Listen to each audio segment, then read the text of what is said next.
Hello. On today's episode of Planning Aces, we'll be featuring FP&A insights and commentary of three finance leaders, including CFO Andrea Hecht of CSAA Insurance, CFO Matthias Steinberg of MindBridge, and CFO Brian Hogeland of Packer Fastener. This is Jack Sweeney, your co-host, and we've been waiting on our co-host and resident thought leader, performance management guru, Brett Knowles, who earlier sent us word that he was stuck in traffic and expected to be delayed. So you have traffic in Canada? Yeah, well, it doesn't happen often, but, once in a while you get, 2 or 3 canoes lined up and you kind of have to wait for your turn to shoot the rapids. You know how it is. It's that summertime tourist traffic. You're not a tourist. You have the lake house. We're getting comfortable with this idea of being the 51st state. So right now, we celebrate our nation's holiday on July the 1st as opposed to the 4th. And so now people are beginning to warm up for that. So, again, you get a day off. So if you take this week off, you end up getting an extra bonus day and that kind of stuff. So it's the standard, what we call the silly season, as people jockey around their holidays to the best way possible. Well, this week was perhaps not as silly a season for those of us on this side of the border. We'd be happy to trade you and sit in traffic. Canada could be at war with Iran right now. Yes. Well, it's, you never know. We might be. So, I mean, it's staying away from politics. It's interesting, how it's come here in Canada. Like Canadians, are just more liberal-minded than many nations. And ironically, we're so liberal-minded, even our conservatives are liberal-minded. And so it becomes harder and harder to tell the difference between them. In fact, our new Prime Minister, Carney, was once an advisor for the Conservative Party, but now he's, the Liberal Party leader. And that's not uncommon. Like a little while ago, the fellow that run our Socialist Party actually stood in for the Liberal leader for a chunk of time. So our parties don't have that broader spectrum. And in fact, most of what our current Prime Minister Carney's doing is what the opposition proposed, the Conservative opposition, last year. So he's taken basically what the opposition wanted last year and put it in place. So now the opposition can't really fight with him because he's busy doing all the stuff that they had proposed. And so, which is funny, but as someone who, votes for people, how do you differentiate now when the lines are so blurry between them and they're taking the opposite party's policy and implementing this? It's quite an interesting time for us. Well, we would have to believe that Canada has begun scrutinizing more closely its own strengths and weaknesses as a nation. Well, on a global basis, I think it's interesting the disruption that has occurred and the new alliances that are forming, or maybe the old alliances are forming. And I'm not sure it's a good or bad thing. I as I've mentioned to you before, I think here up in Canada, we had an over-reliance on America's good-natured tendencies towards defending our country and so forth. And maybe this is just a reasonable course correction that will set us in a better direction. So in part, the mindset is that opportunity surfaces where change and, new circumstances arise. Well, I think a lot of unintended consequences. Like, it's hard to predict what's going to happen from any one of these activities. And so, yes, it's been disruptive. I think it's merely interesting that it's been, on the whole, I'm going to call it a creative disruption. In other words, I think that all nations are making better decisions going forward. So, and obviously on our topics, it impacts all of us as business people. As we like certainty, we like the ability to be able to predict what's going forward. And this is disruptive to us and forces even greater agility. And luckily we sort of warmed up that muscle during COVID, and luckily tools like AI are coming along to enable us to become more agile right now. But for your listeners, for the FP&A crowd, I think we've got to begin doing stuff differently. There's a different cadence that's required based on the new cadence in the economy. And, it'd be nice just to pick on any one leader, but I don't think it's the domain of any one leader. I think Russia has caused disruption. I think Israel's caused disruption. I think, the pressures in the Middle East, they've all been causing disruptions. It would be hard to attribute it all to any one leader, it seems to me. So again, it comes back to in the business world, so what? What can you do about it? Obviously, you can't change politics. The best you can do. So we used to call this turbulence, and the model of turbulence in the business world is, either you're a Microsoft or an Apple with a huge amount of cash reserves, like an aircraft carrier. It doesn't matter how turbulent the ocean is, you can just plow through it. The rest of us have to move with the turbulence. You can't fight that wave. You have to learn how to move with that wave and position yourself like with a boat so you don't get capsized. And I think, that's the interesting data point for, you and I and your listeners. How is it, given we can't change the politic, how is it we thrive in this chaotic environment? Yeah, I well said. I think your point about AI has come along just when sort of agility is required more than ever. So hard to plan and forecast what the future might be in 30 days, less not 6 months. So yeah. What was that? There's a great thought leader that said something like, sometimes you don't get what you want, but you get what you need. Thank you, Mick.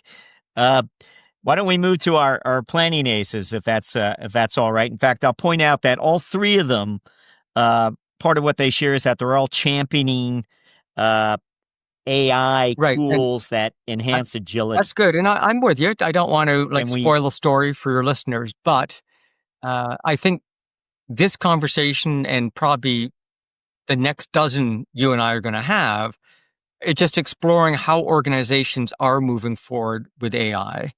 And I think as we sort of dissect what we're hearing, there are several common themes, but I think there's also a lot of flailing going on. Yeah. A lot of arm movement and water splashing, but not an awful lot of progress forward. And I think it's just as important we talk about those as we talk about, some of the progress forward we are seeing. Talk about some of the flailing. Talk about what do you? Yeah. Right. Because I think we're all flailing. Like we're all trying our best, but we know that there's going to be a lot of energy exerted that isn't going to be directly causing motion forward. Doesn't mean you can stop flailing, but we have to think about the ROI on things that we do differently.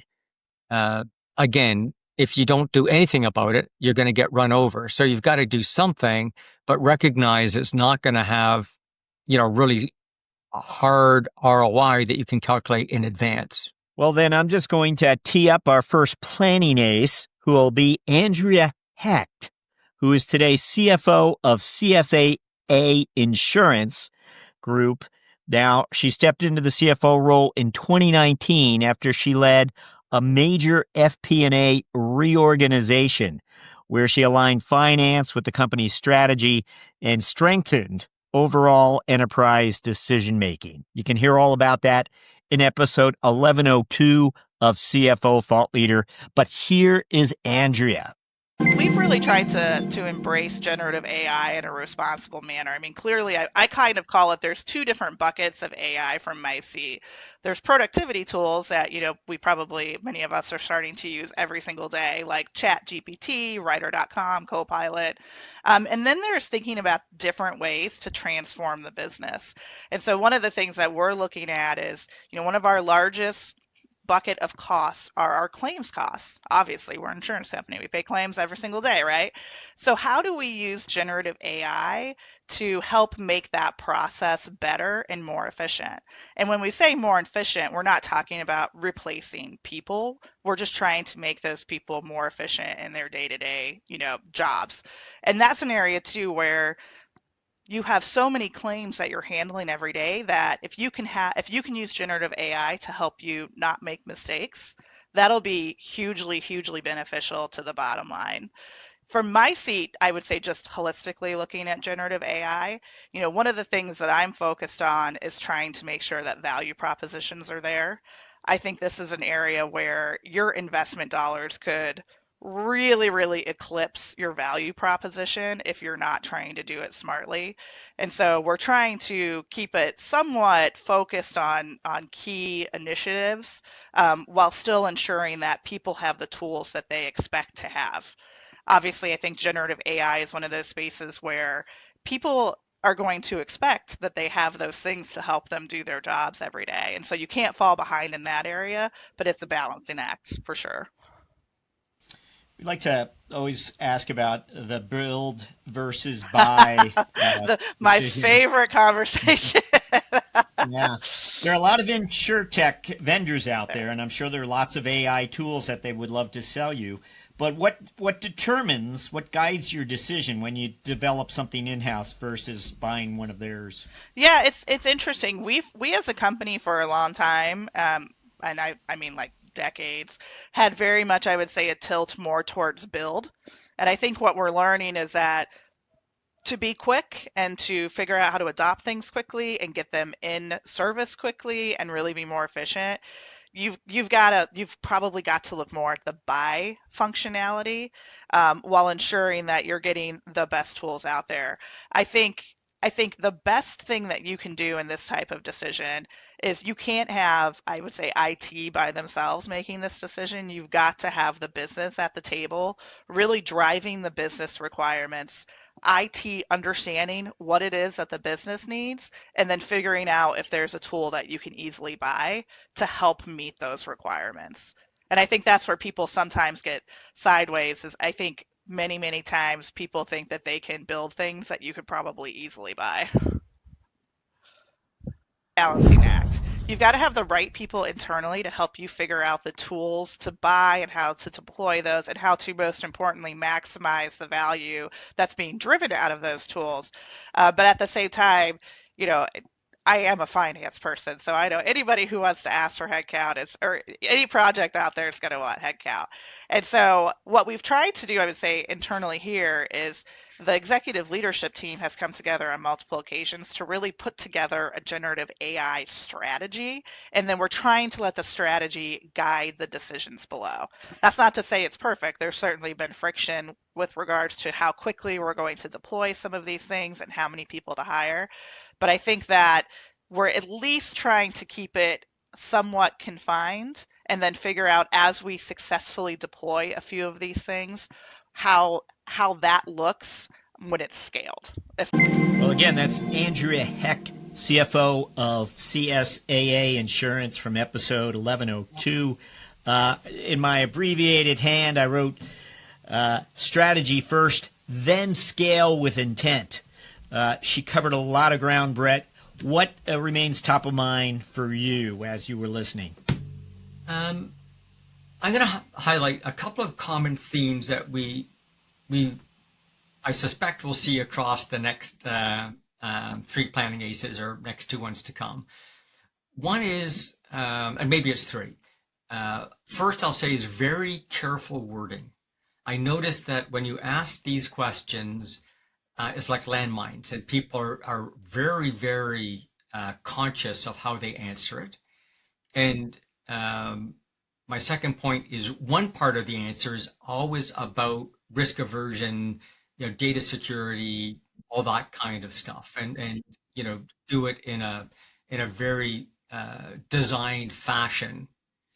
And then the third common point is it's not about headcount reduction. It's and that's where I think some of the conversations fall apart, because they the common theme, the way that that's broadcast to us, I think I'm hearing, is we're going to grow without adding more people.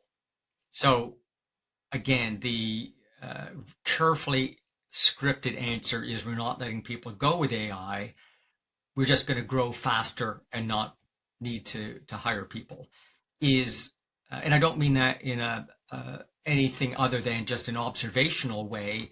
As we at FP&A talk to our colleagues, the learning is be careful with your wording, make sure you get it right. Always make sure you talk about security and data integrity and all that kind of stuff.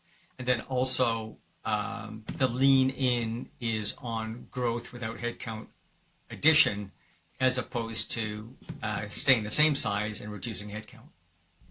Andrea talks about the importance of confined innovation.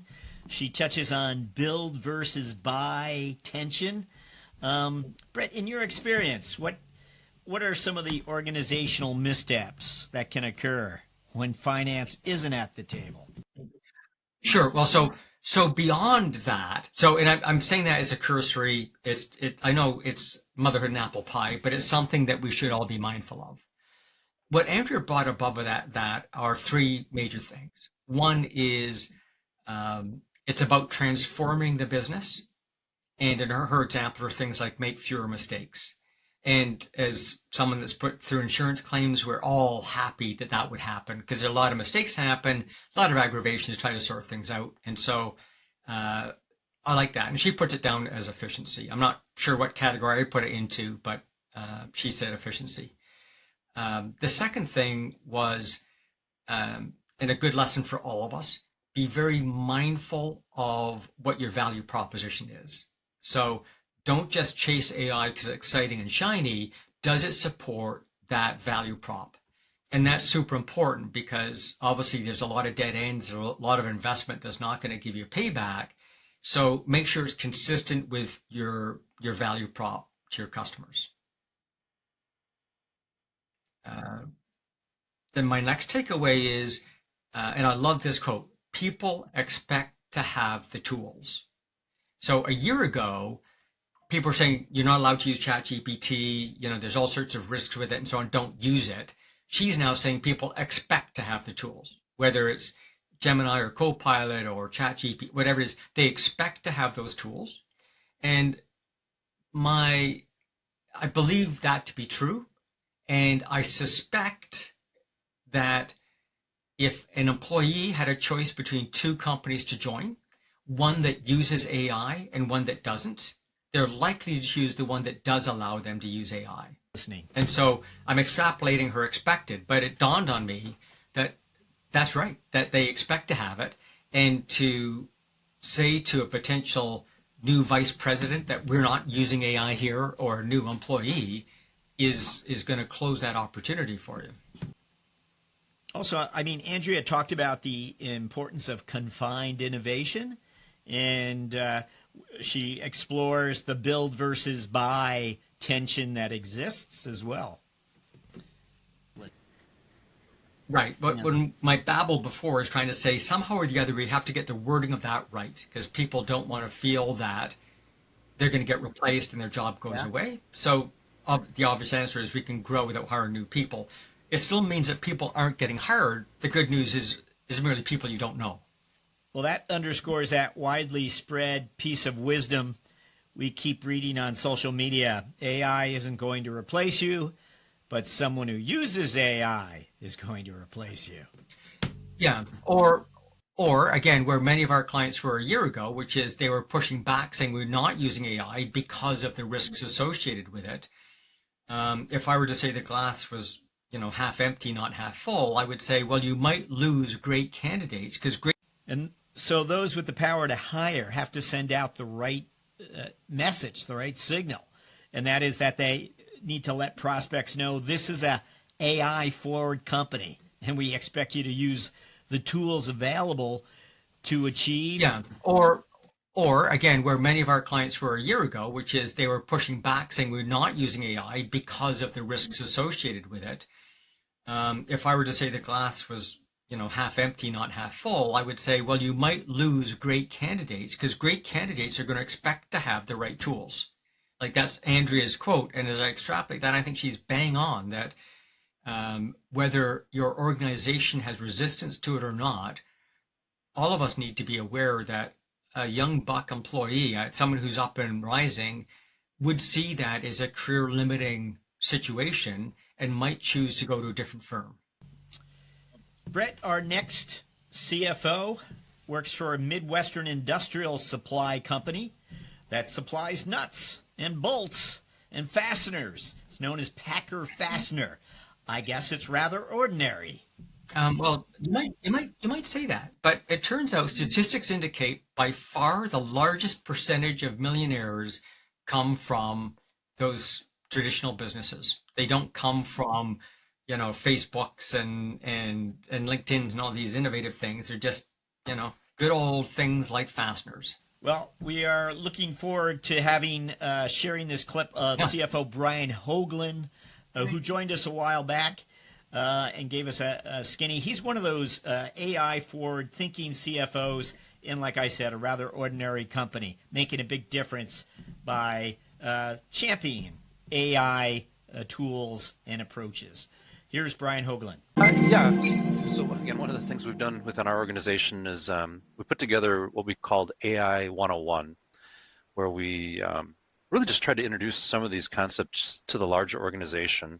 We had this about a month and a half ago. We had our first hour, really just later in the day, come into our training room, hop onto a Teams call, just listen to some of the things, here's some of the tools we're using.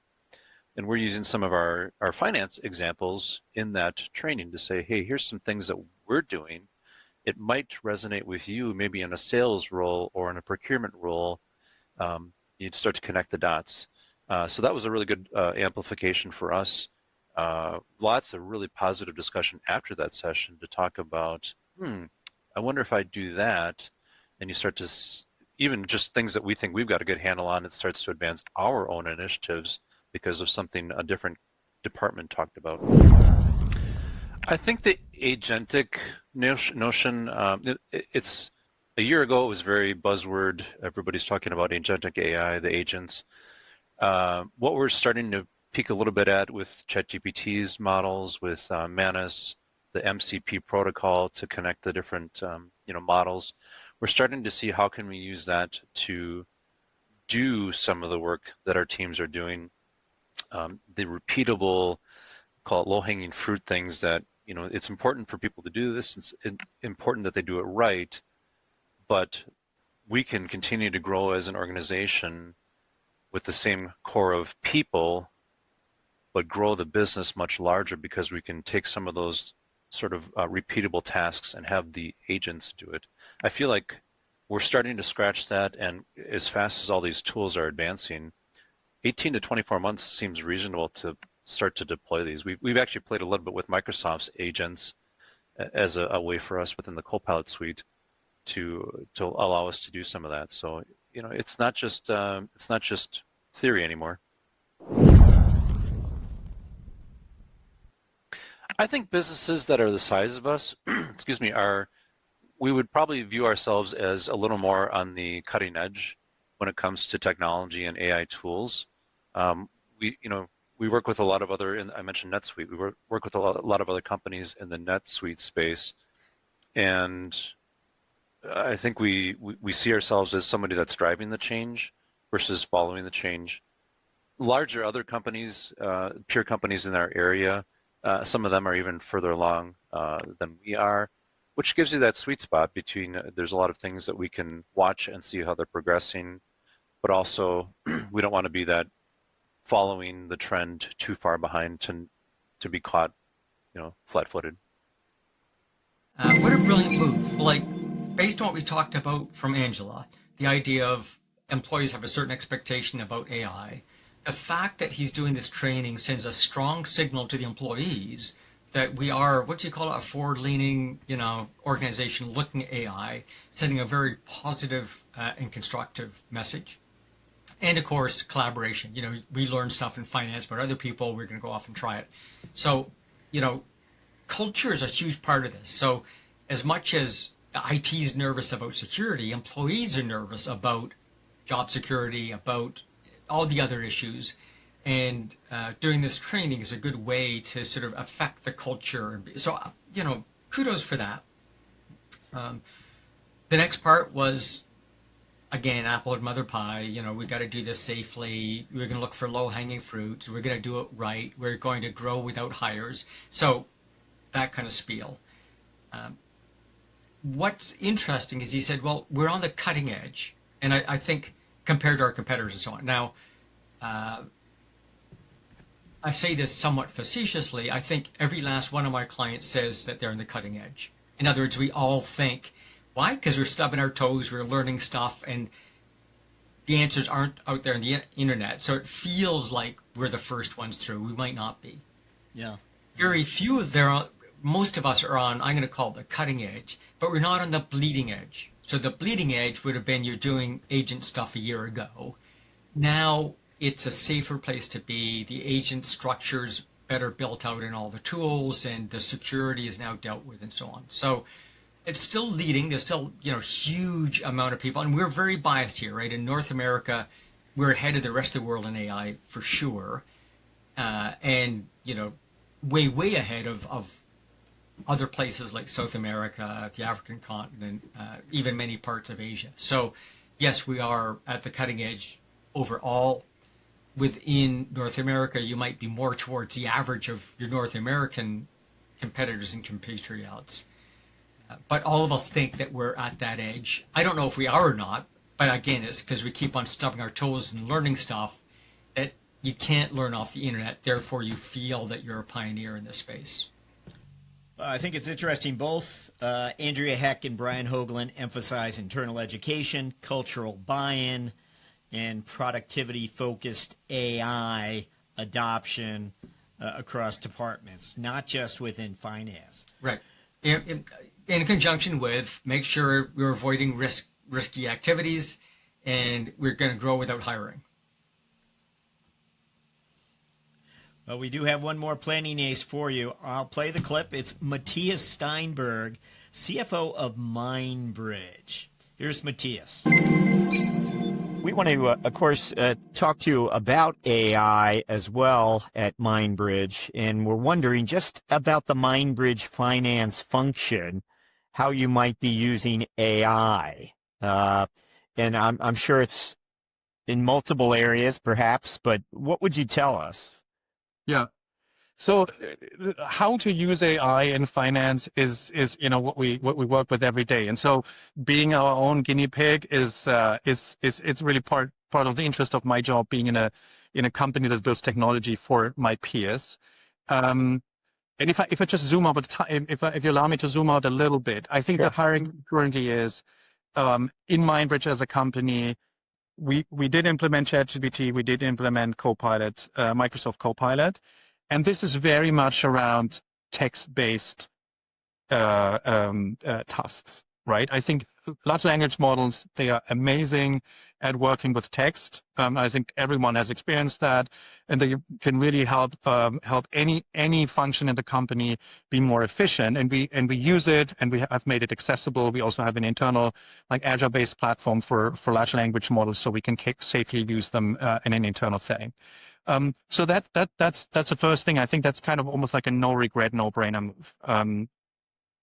The second thing is programming. So we have over 50% of our staff is in R&D. A lot of them programmers. So we're very, very research and development heavy organization. And I'm of course very interested as we scale, and we're basically running MindBridge break even, is how do we get more efficiency out of our teams. And so using agentic IDEs, so AI-based tools that help developers develop faster is I think is the new standard. And the studies or the numbers that have been quoted or are being quoted are anywhere between 20% productivity increase to multiples to up to 2 or 3 times the productivity of certain developers. So I think again that's almost a no-brainer. Certainly, there's some complexities around data security that need to be addressed, but that is a second piece, I think, that nowadays, at least for a tech company, where there's a lot of value in using AI. And then the third piece is really in finance.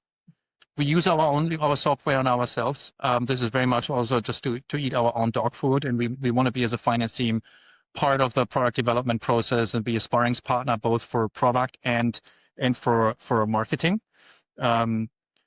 So using our software, I do believe that in finance, large language models currently have very clear limitations.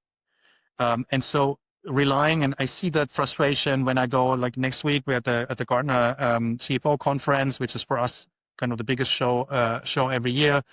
It's interesting for me also to just talk to other CFOs. I think there is really a little bit of a disconnect between a lot of expectations around AI and finance and the fact that large language models are not very good with numbers. And so that's where machine learning comes in, or unsupervised machine learning. And that's what MindBridge has been built on since 2015. Machine learning is it's very highly deterministic. Large language models are not non-deterministic by definition. It's a problem, right? So large language models are very well suited for numbers, and so I think the future really lies in the combination of both. The core analysis clearly needs to be done by machine learning, and then LLMs are a great addition to that make. Now, I should have mentioned Matthias Steinberg joined us on episode 1103 back in May. And did you know that MindBridge is a Canadian-based company? No, I didn't realize that. Well, I'll have to stop all the disparaging things I was about to say. It's interesting because as I listened to him, I thought, I wonder if he's out of phase. And I even looked up when was this Gartner CFO conference he was talking about to find out whether you interviewed this guy like 2 years ago or something. Like, all those comments seem to be inconsistent with what I thought I knew about AI. And I don't mean to be evil to bring that up, but I'm wondering if any of your other listeners are going to think the same thing. The interesting point is, towards the end, he kind of turned the corner. And the corner he turned was to say, in our business of sort of financial analysis, my words, not his, we can't afford to hallucinate. We can't afford to have any analytical mistakes, his words. And so we're going to use machine learning, not AI. In other words, this is not going to be at the discretion of AI. We're going to hardwire in a lot of this analysis because we can't afford to have any mistakes. Then he went on to say, but we use AI to make it easier to interact with. And that was the magic thing, because what he's doing is, in light of the other points about, be concerned about the risk. In his world, the risk is too big to have a customer make a decision based on something that AI might have made a mistake on. At least with ML, I can control the algorithm. I can control the logic that's going on, and I know it's correct. And I'd rather be correct and potentially miss some stuff than just rely on AI. And so he's saying, at this point in time, next year to have a different answer, but at this point in time, we have to use ML, machine learning, up to this point. Once we've got that point, and I'm sure that's auditable, defendable numbers, then AI can make sure that it's easier to interact with. And so what that looks like are things like, I would imagine, and this is not his product, I'm thinking of other clients' products, where at this point you could say, is there conflict caused by these accounts or between these accounts? And what I've seen AI do is say, well, there's no conflict, the numbers reconcile, but there'll be tension between this department and that department. So what's interesting about that is we didn't ask it about tension, we asked it about conflict. And it answered conflict in an accounting context with a good answer, and then took a step beyond to say, but there's going to be tension.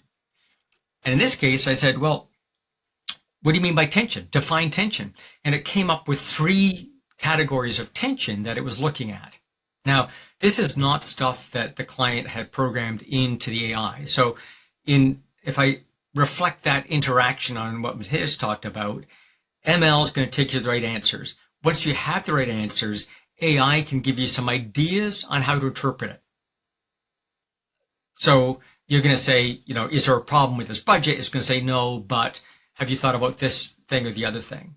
Now, so long as you consider AI to be merely another brain at the table, in other words, you don't just take it as rote, but take it as someone else's opinion, trust but verify, understand what's going on. In this case, it added something to the conversation that we wouldn't have and that ML didn't. ML gave you the right answer. AI gave you a spark of inspiration to take it a bit further. And so for the first part of this conversation, I was thinking, this guy's out of phase, but he's not. He's in a very, very risk-averse environment. You can't afford to make a mistake. Everything's got to be nailed down. Once you get it nailed down, then you have the opportunity of allowing that creative gap from AI to be developed and make it easier to interact with. What you're highlighting there, one would imagine many organizations would like to replicate such an approach.